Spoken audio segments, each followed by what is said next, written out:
Welcome to another edition of the It's Cavalier podcast. It's your boy Mac, and tonight our Cleveland Cavaliers took on the San Antonio Spurs for the first time this season, which just feels freaking weird to have faced a team, an opponent this late in the year. It just feels weird. And ladies and gentlemen, when you look at games on this schedule, there are certain matchups you just circle. You just circle 'em, whether it be because of a particular opponent or a particular matchup. There are always games that you will circle on a calendar because of the circumstances. And San Antonio, prior to this season starting, was definitely one of them. And I continue to be excited about this one. We all know why. Victor Wembanyama, the 7'3" phenom, who was well on his way to securing the first of what was likely to be many Defensive Player of the Year awards, he was right there, right? The player that I wanted to see in this matchup go up against one of the Cavaliers' own. That did not happen. Nevertheless, this was a fun game at points. This was just such a phenomenal performance from a couple of Cavaliers in general, right? You see him listed in the card. You got Spida having a passing clinic out there. Jarrett Allen just absolutely going off in the fourth quarter. Even Darius Garland coming up clutch at points.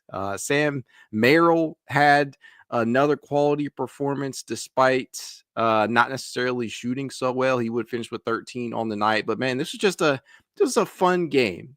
Not one that the Cavaliers are going to want to look back on too fondly because of how closely it came down to the wire to beat. But man, there were some individual performances in this one that were just flat out special. Donovan was really, really impressive tonight as a facilitator. We know this man can score with the best of them, but his ability to facilitate out there, his ability to be a playmaker out there was on full display.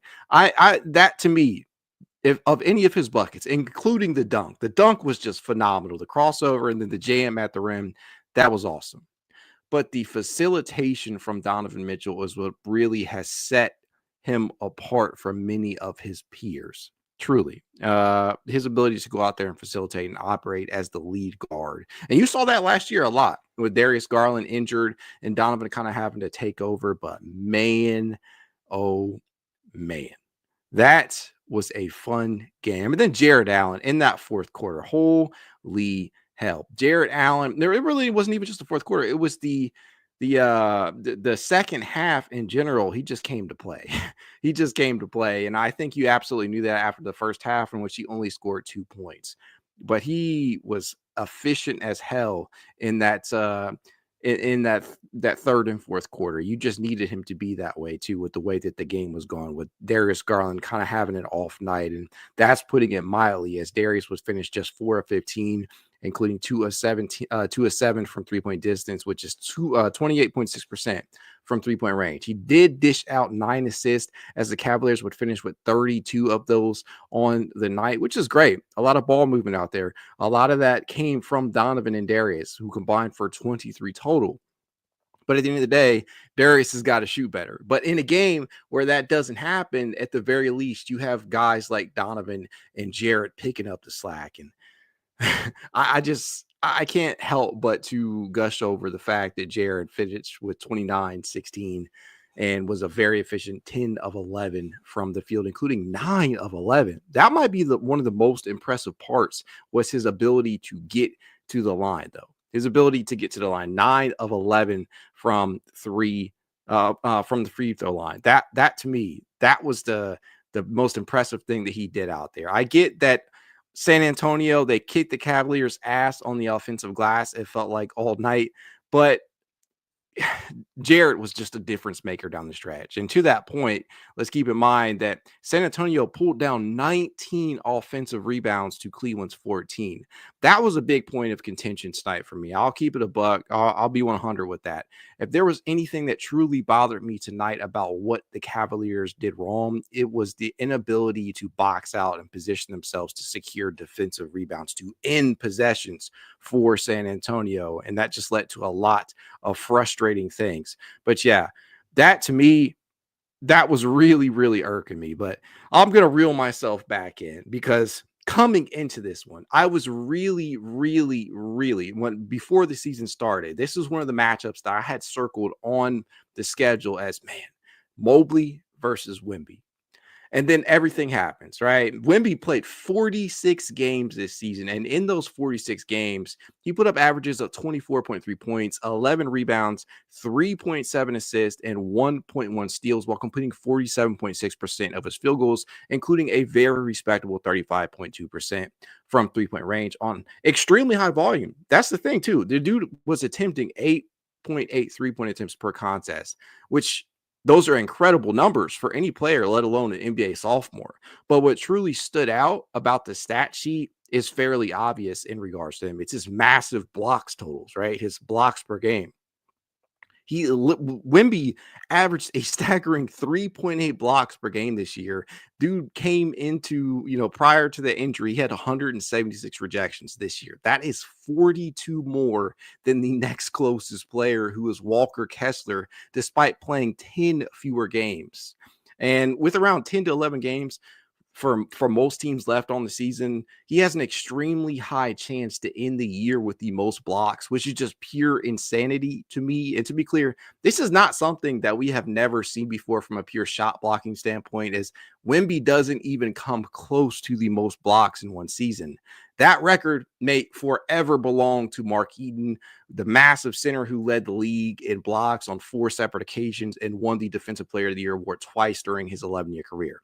I don't know if we will ever see a shot blocker of that type of Okoro ever again. I don't know if it'll happen. But that was during a different era of basketball, and a game of basketball that was played very, very differently. Way more paint focused offenses and slower paces. And Eaton was nowhere near as offensively gifted as Wemby, right? But at the end of the day, the man never averaged a double-digit scoring figure. He was never really relied upon to create for himself.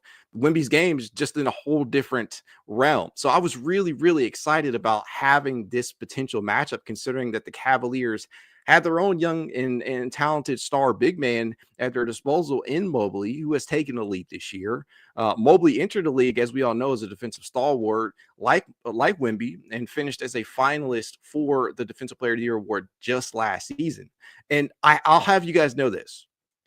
Since the start of the 2021-22 season, Mobley's rookie year, there have only been 10 players to reject over 400 shots. Wemby and Mobley are 2 of those. That is insane to me. Wemby has 430 and Mobley has 407. And even crazier is the fact that Wembanyama has only played 117 games. That's insanity. And he's mobile enough to defend the perimeter, but I'd give Mobley the edge in that regard. Evan's ability to switch is probably the thing that sticks out the most defensively amongst bigs. Both have the ability to create off the dribble. Both can shoot from the perimeter, and both are legitimately coming to their own as playmakers. So again, it was really, really clear why coming into this matchup on the season, I was really excited.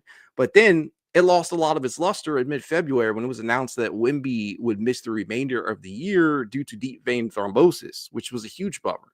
It lost a little more luster when De'Aaron Fox, whom the Spurs acquired prior to the deadline, was ruled out due to tendon damage to one of his fingers, which necessitated surgery. And then the proverbial cherry on top. Evan Mobley and Ty Jerome were both ruled out due to rest. Very, very deflating stuff. I got to admit that.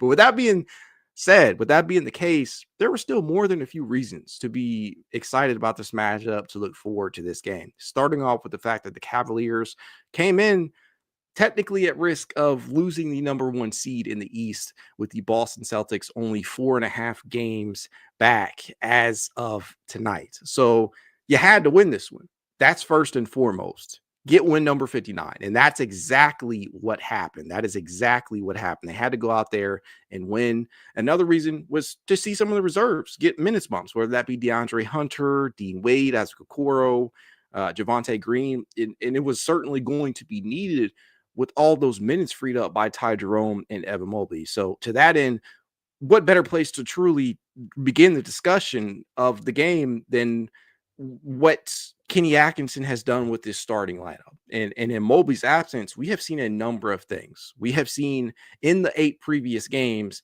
3 players had drawn the start at power forward. You got George Niang, who started 1 game, no longer with the Cavaliers, Dean Wade, who has now started 6, and DeAndre Hunter, who has started 2 of those. Tonight, again, Dean Wade made his 6th start at power forward, if I'm not mistaken. And it is pretty damn clear that Kenny Atkinson feels far more comfortable keeping Hunter where he is off the bench most of the time. And it's kind of hard to argue with that, given the level of production that he gives you coming off the bench versus as a starter. And I mean, if we're being real, it's really, it's it's not a huge difference in terms of actual like counting stats, but the efficiency is what is a little bit different. Hunter, if you look at his stats as a starter versus a reserve, this is what it looks like.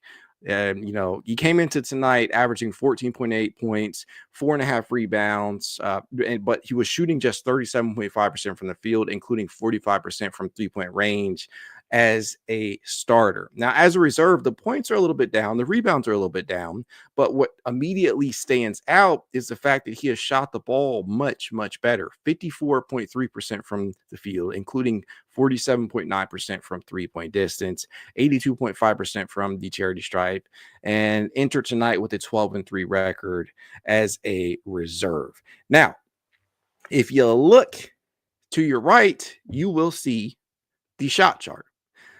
43 of 91 from 3-point distance on the season as a whole while with the Cavaliers, 85 of 169. That is 50.3% overall from the field since joining Cleveland. This is, again, prior to tonight. So you can see the contrast here, the difference. He has been much more efficient as a reserve. Do I expect that trend to continue? No. I think that as we near the playoffs, if Kenny Atkinson does decide that he's going to flip the switch, which it's starting to look less and less likely. I got to be honest. I do believe that Max Strus probably enters the playoffs as the starter. But at the end of the day, to know that DeAndre Hunter is fully capable of taking on that challenge, that's got to make you feel good if you're Kenny Atkinson. But this is a nice little look at DeAndre's stats as a starter versus coming off the bench. But man, you needed guys to step up in the absence of Evan Mobley. You needed guys to step up in the absence of Ty Jerome. That's another big missing piece. The 6th man of the year candidate that we know that Ty Jerome can be. Somebody has to fill that void off the bench and you know, give the Cavaliers some instant impact off the bench. And tonight for Cleveland, that was Hunter, that was Merrill, and I will go as far as to say that was Okoro too, because Okoro was really impressive. He is never a guy that's going to be out there wowing you from a statistical standpoint. He did finish with just 9 points, 4 rebounds, was 4-7 from the field, 1-2 from 3-point range. But he always seems to make impactful plays, whether that be on the defensive end, whether that be as a mover of the basketball, trying to find the right guy out there. But at the end of the day, he just continuously makes his impact felt, no matter what the statistical outlook looks like from night to night for him. And so that, to me, just it continues to drive home the fact that I believe Isaac Okoro has to be one of the guys that plays in the playoffs every single night. He has to be. Tonight, he finished with 19 minutes and 17 seconds. Yes, it's coming in against the San Antonio Spurs. You do have to factor that in. The quality of competition, that is a relevant factor here, especially facing a Spurs team that, frankly, you have no De'Aaron Fox. You have no Victor Wembanyama. So the best players out there for San Antonio, just depending upon how you look, Stephon Castle and Devin Vassell. I mean, I don't know if you consider Harrison Barnes or Chris Paul anything at this point in their, you know, in their careers, but at the end of the day, they put up a fight. They definitely put up a fight tonight. I know I see some comments down here about the refs doing much the same, But yeah, it did feel like that at points tonight, as you saw some questionable calls out there. I did not believe that the ejection of Tristan Thompson was warranted. You want to call it a flagrant one, okay, but I didn't think it was excessive enough to warrant a flagrant two. Maybe I'm alone in that, but that just speaks to the level of officiating that the Cavaliers have seen almost all season, though. And if you look at the free throws, just tit for tat, the Cavaliers attempted 18 to San Antonio's 21. Now, is that more so that the Cavaliers did not look to draw contact at the rim in that first half?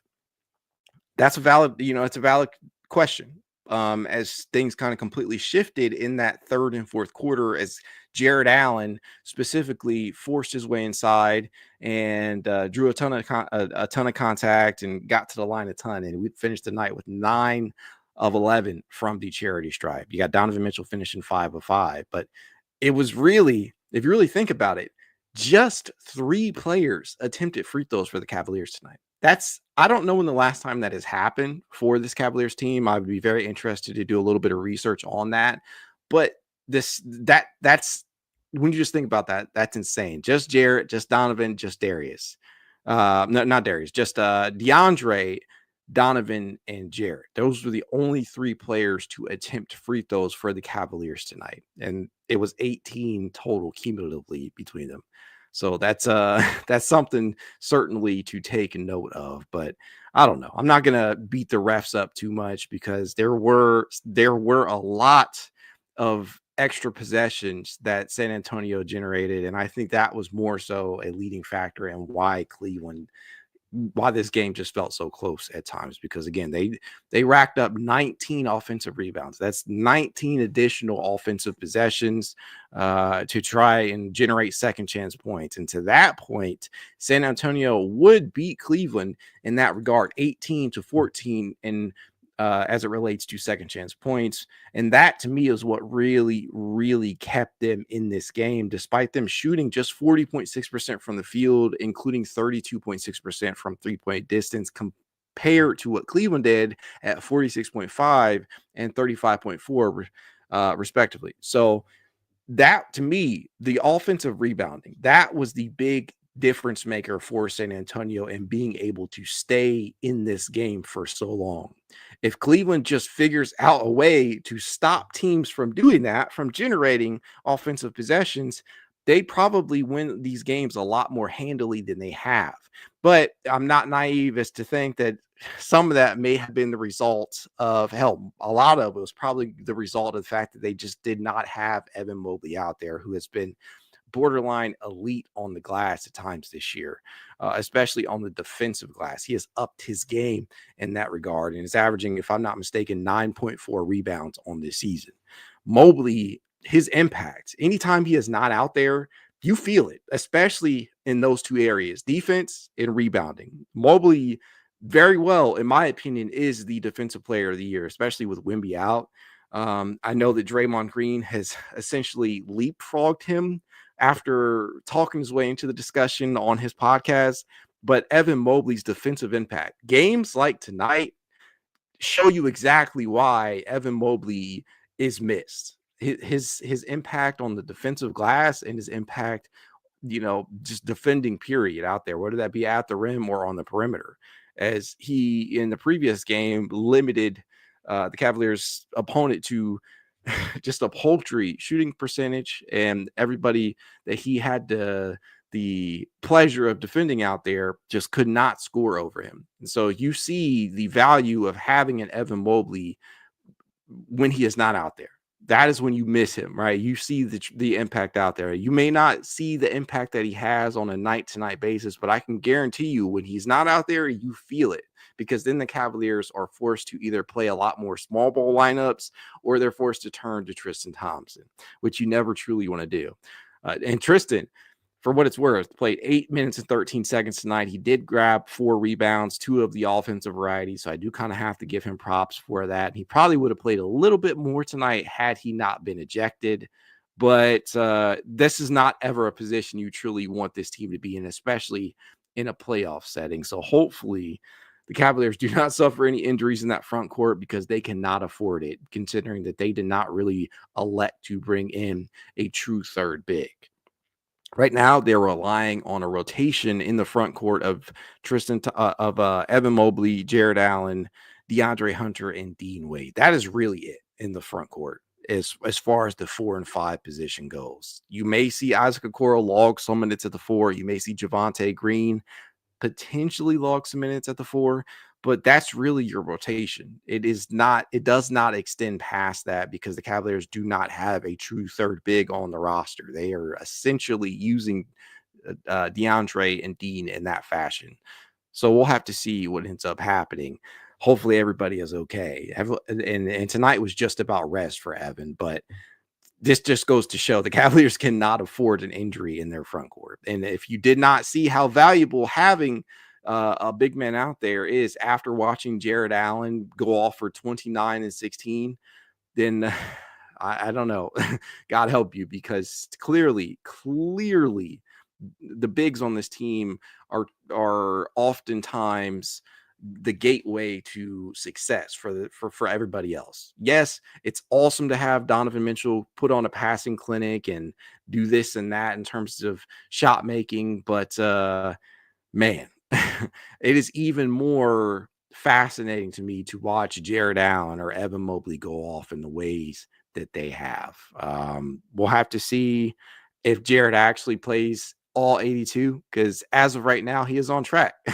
He made it a goal of his, a personal goal, to play all 82, and so far he has played 73 games. And prior to tonight, he came in averaging a double-double, one of the most efficient double-doubles in NBA history. He is the NBA's leader in field goal percentage entering tonight at 69.9%. And guess what?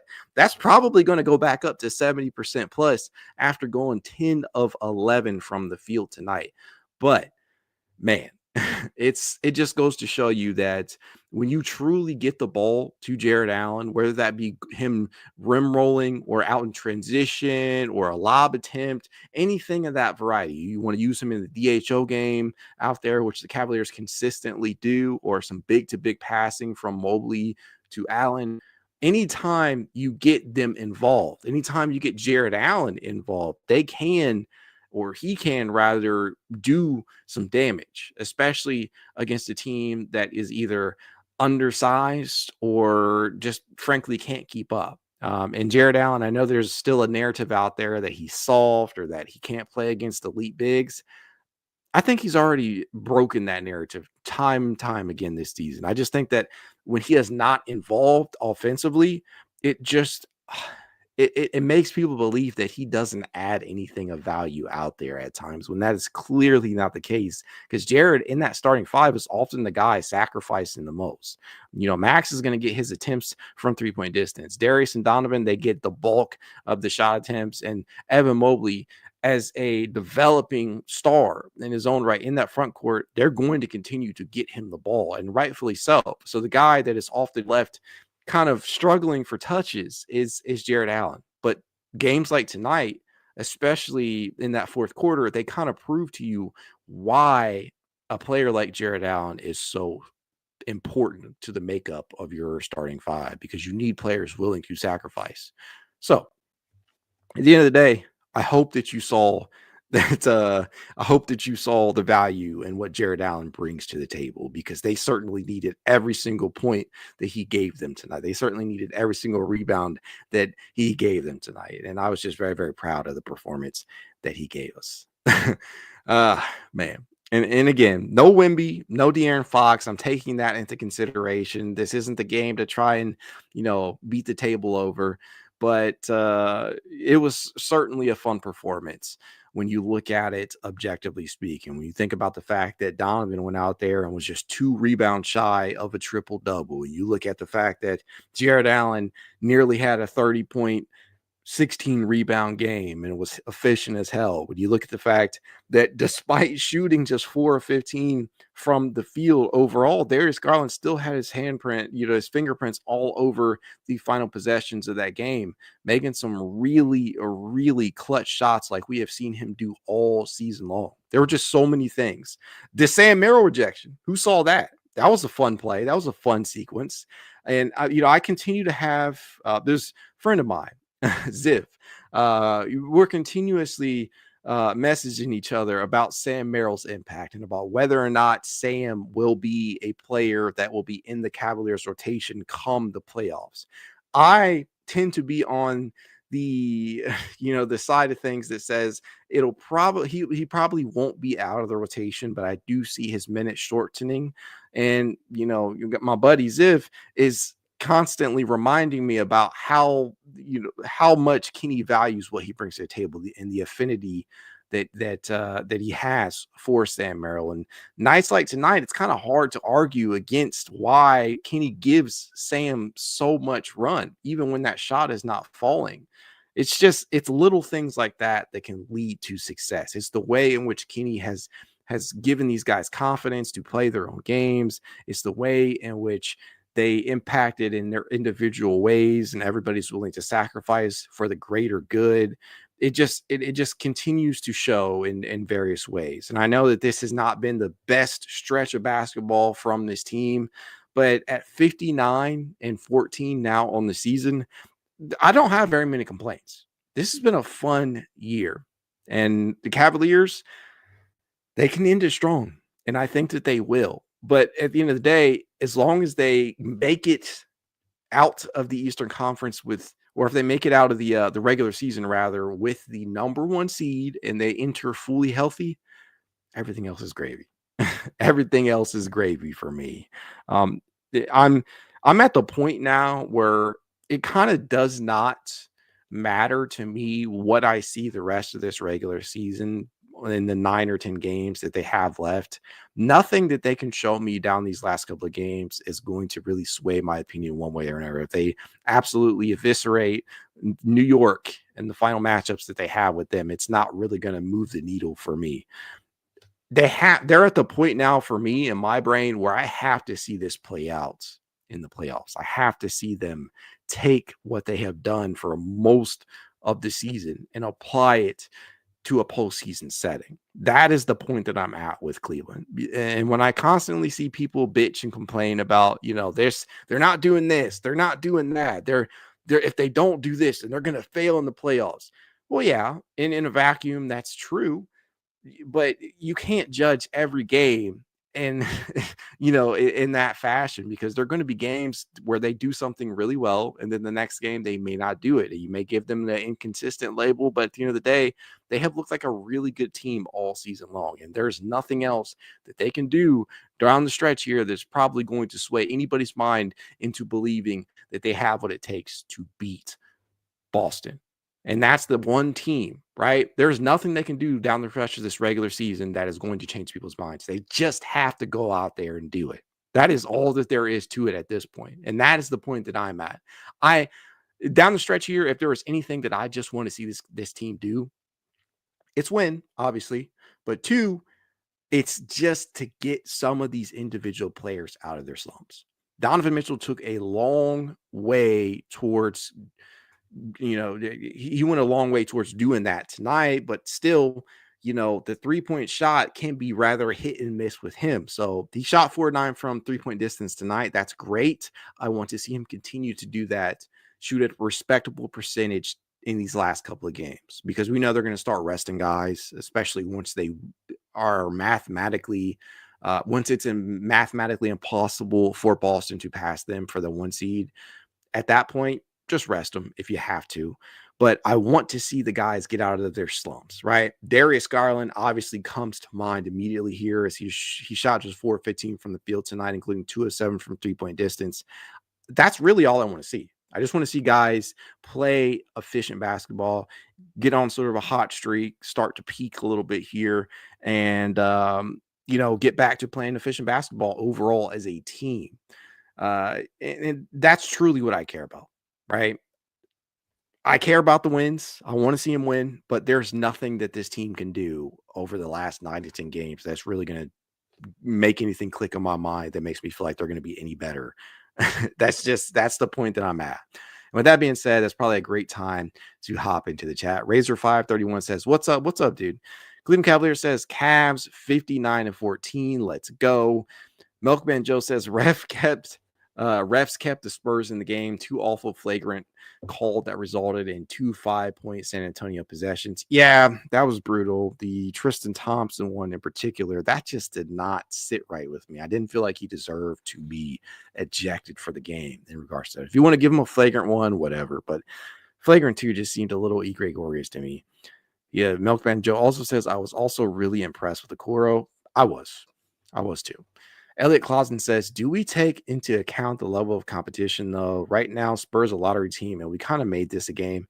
Yeah, I think that you can really look at this in a couple of different ways, right? Obviously, the first thing that's going to stick out to a lot of people if they did not watch this game was the fact that they did not have Evan Mobley, they did not have Ty Jerome. But that being said, you also have to take into consideration that San Antonio does not have Wemby. They do not have De'Aaron Fox. They're their two best players. So, given the fact that the Cavaliers still have this outstanding talent deficit, as we would think on paper, this should be a game that the Cavaliers run away with, right? But at the end of the day, as we have often said on this podcast, and as most of you know, if not all of you, if you don't take your opponent seriously enough, they will kick your ass. This is the NBA. These are all pros. And so, one thing that Kenny has done really well this year, one thing that he has been excellent at is making sure that they are up for trap level games, trap type games. And yeah, they've lost some here and there, but by and large, playing against an inferior opponent on paper, they've performed and they've come out with a W at the end of the day. So I take into consideration the level of the competition here, but I'm not as naive to think that those aren't pros on the other side as well. But point still stands. Cavaliers did not do themselves any favors tonight, especially on the offensive glass. They allowed, or rather defensive glass, I guess, right? They did not pull down defensive rebounds on many possessions, leading to so many extra opportunities for San Antonio. Again, 19 total offensive rebounds. Tom K says Allen with wrap off hand has looked so good. Yes, he has, especially in that second half tonight. D Jackson says no Wemby tonight. Yeah, I know I was kind of all over the place to start this one off, but I was really, really looking forward to Wemby. This is the matchup. When I was looking at the calendar, the schedule prior to the start of the season, this was one of them where I was like, oh man, oh shit, this is going to be a good one. But that it sucked because not only was there no Wemby, there was no Mobley, there was no De'Aaron Fox, there was no Ty Jerome. Three of those players were up for a major award. Wemby was the runaway leader in the terms of defensive player of the year. Evan Mobley is now, probably the favorite. I know the odds are not technically favoring him right now, but I refuse to believe that shit. Evan Mobley's going to win it. And if he doesn't win it, God forbid Draymond gets it. If Mobley doesn't win it, let it go to Dyson Daniels or something. But yeah, those three are up for major awards. Ty Jerome up for Sixth Man of the Year. He's right there neck and neck with some of the other big pieces, whether that be his teammate DeAndre Hunter or Peyton Pritchard. But yeah, not seeing those guys definitely hurt the viewability if you were not intending to if you came into this game and had no idea that none of these guys are injured, and for some reason, hopefully that's not the case for anybody here, but if you have not been paying attention to the NBA all season long and you came in and expecting Wemby, Mobley, and Ty Jerome to be out there, yeah, it sucked. Bummer. Jonathan Smith says no Mobley tonight. Yep. Desmond 17779 says, I hope this game reminds Kenny of playing more throughout, even when Mobley is out, not to shoot more meaningless threes. Yeah, I think that he is actually in the games that Evan Mobley has not been available, which prior to tonight was 8 games. The Cavaliers had a 5-3 record in those games. By far, and this is going to sound weird, but it's the worst record of any starter or any core member being unavailable. They were 7-0 without Donovan Mitchell on the season. They are 4-1 without Darius Garland, but they are 5-3 without Evan Mobley, which is a big deal. And you see that impact felt, especially on the defensive end. But the touches that Evan Mobley is giving up when he's not out there, that has to immediately be applied to Jarrett Allen. It can't just be jump shot or bust, which has often been the Cavaliers' vice, right? They love that jump shot. They love falling back on that jump shot when Evan is not out there. And that is just frankly not always going to be a good plan. It really isn't. They took 48 triples tonight. They hit 17. That is 35.4%. Darius Garland and DeAndre Hunter, and you can throw Sam Merrill in there. I guess I hate to even lump him in. Dean Wade went 1 of 5. DeAndre was 1 of 7. Sam was 3 of 9. Darius was 2 of 7. The numbers, the percentages were definitely brought down. But at the end of the day, I think you have to be able to understand that Jarrett Allen is still a dog out there.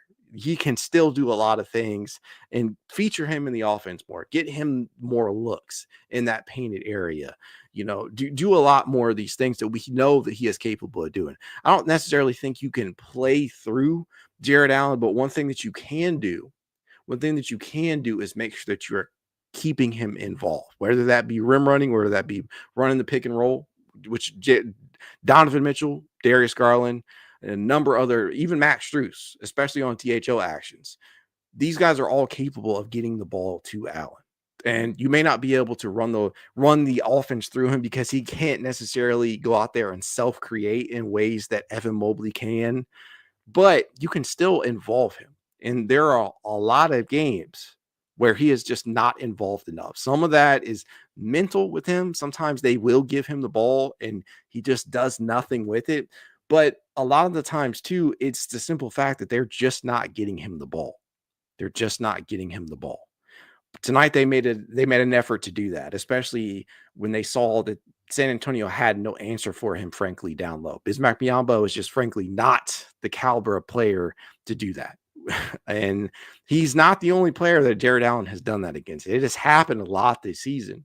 You frankly do not average a double-double the way that Jarrett Allen has done without being very efficient with your looks, very effective with your looks, and being consistent with what you do. And he has done that. Back to the chat here. Pee-wee's Burnt Pizza says, nah, I disagree that the Cavs must win the title. Of course, I want them to, but I just think they're one season away. Give me the Eastern Conference Finals at the very least. Now, I'm going to tell you this, just from the top, just for me, all I know is that the Cavaliers traded for DeAndre Hunter. They clearly felt like the window was open this year. And if they face the Boston Celtics in the Eastern Conference Finals and they lose to the Boston Celtics in the Eastern Conference Finals, I'm going to consider it a disappointment with the season that they had. Am I going to outright say that the season is a total failure? No, but I will call it a failure if they go out there and they lose to Boston in less than 7 games. That is all I can say. You have to make it to the finals. You got to make it to the finals. You got to get through Boston. That is where I'm at with this team. Nate says, what do you mean, Mac? Bismack Biyombo clamped him. He only went off when they sat him. Nate, I hate to break it to you, buddy, but Jarrett Allen cooked in that entire second half. He had 2 points in the first half. He finished the game with 29. Biyombo was out there for some of that. So I'm going to need you to rewatch the game, buddy, because I don't know where you're getting the idea. I think you probably saw the dunk that Biyombo had on Allen, the poster. Okay, it happens. But he had 2 points. He had 2 points in the first half and finished with 29. Riddle me that. Come on. Use your damn head. That's all I got to say. Talking to Grubbin Media says, trading Allen for who? I'm guessing that's probably in response to Nate. I don't know. That was I can't agree. That just sounds dumb as fuck. I'm sorry. Nate, come on, do better. The Smooch says Tristan getting ejected was so dumb. It truly was. That did not warrant a flagrant 2. You give him a flagrant 1, I'm okay with that. Well, flagrant 2 seems a little excessive. I just, especially considering that, do we not remember when, if you're going to eject anybody or if you're going to call fouls that way, look at Bismack Biyombo coming down on Jarrett Allen's head. I know we all remember that one. And that wasn't called excessive. I think that Tristan Thompson was not Tristan Thompson, Jarrett Allen and company. They played very, very well despite some of the fouls that were out there. And Tristan being ejected, just crazy. D Jackson says, how do you think Strus played? Strus, it's going to be hit and miss with him sometimes on the defensive end, but how can you be mad at 7 of 10 from the field, including 4 of 7 from 3-point distance? That's 18 points for him, 4 rebounds, 3 assists. I'm not mad at all. I think that there will be games in which Max is exploited, his inability to go out there and defend bigger wings. That will happen. But Max brings a lot to the table. He adds gravity, a considerable amount of that to the starting lineup. Now, prior to this season starting, I would have told you, man, that is huge. That is something that's one of the biggest things that he brings to the table, and that just unlocks a lot of things out there. But with Evan Mobley coming into his own right as a 3-point shooter, the gravity that Max Strus brings it's just a cherry on top, right? Because his ability to play without the ball in his hands, his ability to act as a secondary facilitator, secondary playmaker rather out there at times is really, really impactful. You have seen that chemistry that he has with Jarrett Allen and Evan Mobley play out time and time again. You even saw that last year, but upon him returning this year, you have from the injury that he had, this is definitely something that is very, very valued. And I think that when you look at what Max brings to the table, when you look at Sam, when you look at those two guys in particular, they do a lot of these same things. And I think they are perfect Kenny Atkinson types of players. They are guys that you can work into the offense, whether they're coming off the bench, whether they're starting, they just add a lot. And the fact that they don't necessarily have to have the ball in their hands, that it adds an immense amount of value because the Cavaliers are stacked at the guard position, guys who will go out there and dominate the touches. You can add Evan Mobley to that because Evan has been given an increased amount of touches in terms of ball handling duties, and having guys who can impact the game off the ball like Sam, like Strus, that's big time. But I thought Strus was really, really good tonight. Sharbury, Shori B3. I'm sorry if I mispronounced that. It says Stephon Castle, a dog though. Yeah, I definitely think that Stephon Castle is probably going to end up winning the Rookie of the Year, but we'll see. We'll see. And I didn't necessarily come away from tonight's performance thinking that he had a terrible game. He was 9 of 23 from the field. That's 39.1%, including 2 of 5 from 3-point range. Would finish with 22 points, 11 rebounds, and 8 assists. That's from a statistical standpoint. That is a really good stat line for a rookie. Damn the efficiency. If you're judging rookies off efficiency, especially rookie guards, then you're probably going to be left thinking that a lot of rookies suck because a lot of players end up looking inefficient as hell. They end up looking inefficient as hell in their first year. And Stephon Castle can probably be lumped into that category, but clearly he has talent. Clearly he has potential. And so I think he's going to end up winning the Rookie of the Year. We shall see. P was burnt pizza says Merrill or Okoro provides more value versus Celtics. If you're asking me, you put me on the spot, I would have to believe Isaac for that specific matchup because of his defensive acumen. Yes, the shot making, the gravity that Sam brings to the table will be beneficial against anybody, any team. You can find ways to make it work. But with the constant switching that Boston likes to employ, I would have to think that they are going to try to target Merrill time and time again. And so the question becomes, can he make up for whatever deficiencies that he has against Boston from an offensive standpoint? Because we know they're just like Darius, they're going to target him. they're going to target him. So I have to go Okoro because of his ability to guard the likes of Brown, the likes of Tatum. It's going to come in hand. The same way that Dean Wade and DeAndre Hunter will be valuable in a series like that with so many wings out there that are capable of doing a lot of things. Let's see here. J47 says Bismack can't guard JA. Yeah. I mean, I'm sorry. When the defensive stats come out from tomorrow, Nate is gonna look like an idiot. I'm sorry, Nate. I got to pick on it. You want to come in here? You want to talk about JA? I got time today. Nate says Mac Biyombo played 6 minutes in the third quarter, subbed out in a 2-point game, and then sat the rest of the game, at which point the Cavs outscored the Spurs by 10. Dude, Jarrett Allen had 2 points, 2 points in the first half and finished with 29. He finished with 29.